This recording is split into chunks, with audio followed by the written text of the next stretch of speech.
very specific etiologies or very specific diseases that are very time dependent. One of which comes to mind are people having a heart attack. That we bring them back to get to cath lab as quick as we can. And our average time now is like 60 minutes, which is way below the national average. Just because we do work together, the triage nurse will grab them, bring them straight back, we get an EKG done, we get things moving. Other areas that are important are like sepsis and infections, overwhelming infections. The sooner we get antibiotics on board, the sooner we can treat them and keep them from deteriorating. Dehydration is another thing. We need fluids as quick as we can. So there's a number of things that are time dependent, and any little step before they get to the physician and nurse to treat them is detrimental to them.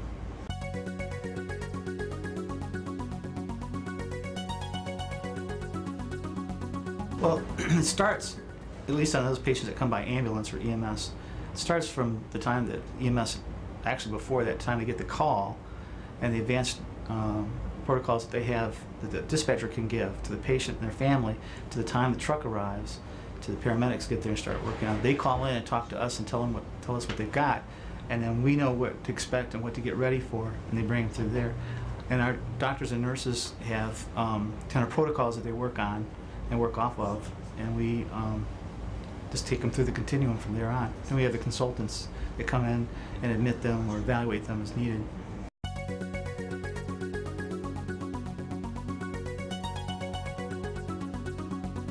I think it actually makes it less stressful because, as I said, the patients are more happy than they were before. Nothing's worse than trying to take care of someone that's disgruntled and unhappy.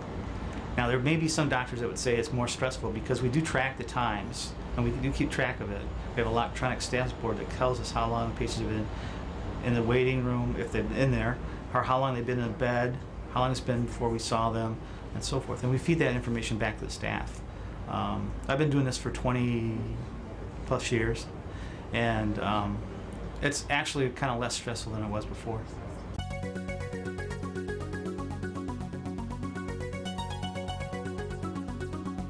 Well, kind of asking someone that's biased, because as I said, I've always felt that triage was the wrong thing to do.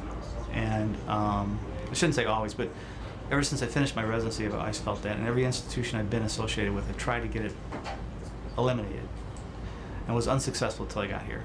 I was able to do it here, along with a lot of other people helping me. So I think it enhances our ability, and I think it enhances our treatment. I think it enhances our institution.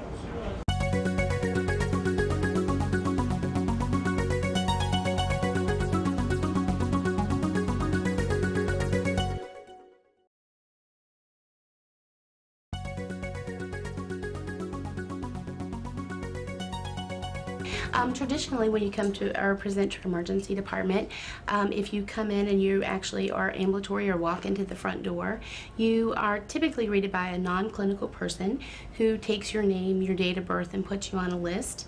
And then you have a seat and you wait. And then you wait for the triage nurse to actually call you back.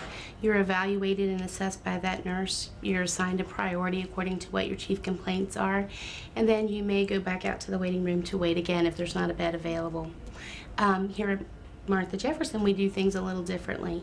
When you present to our emergency department, if we have a bed available for you, we take you directly back and put you on that bed. We do your triage assessment at the bedside. We also do your patient registration at the bedside, and this allows the ED physician to actually see you much quicker than what you would in a traditional setting.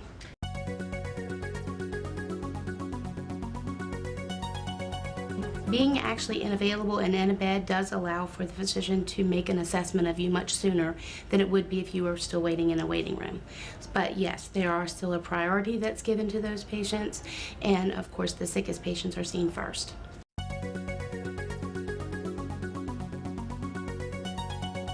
No, actually, it just makes the whole process work much smoother. You have the privacy available to be able to do the assessment of your patient. You can do it all at once instead of having to break it down into multiple pieces to do. So it actually works very well.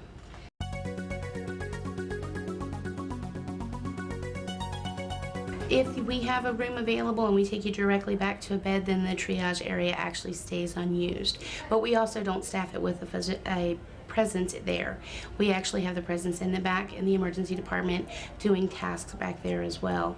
However, when we do have a need for it, we do have the space available so that we can do all of the things that are important to be able to do in a triage setting if you don't have a bed present, such as go ahead and get treatment initiated and started, do your EKGs, you can start IV lines, you can go ahead and medicate based on set standards by the physician group. We not only medicate for nausea, vomiting, but also pain, so that our patients aren't waiting in pain in the waiting room.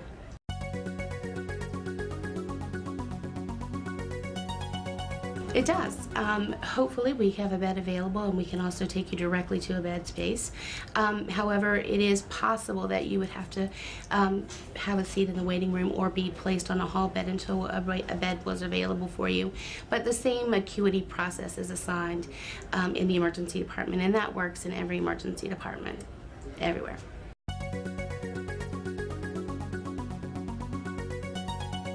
If you need to come to the emergency department, please don't hesitate to come in. We are more than happy to take care of you, and that I think that we can meet your needs here, not only with our high quality patient outcomes, but with our caring tradition at Martha's.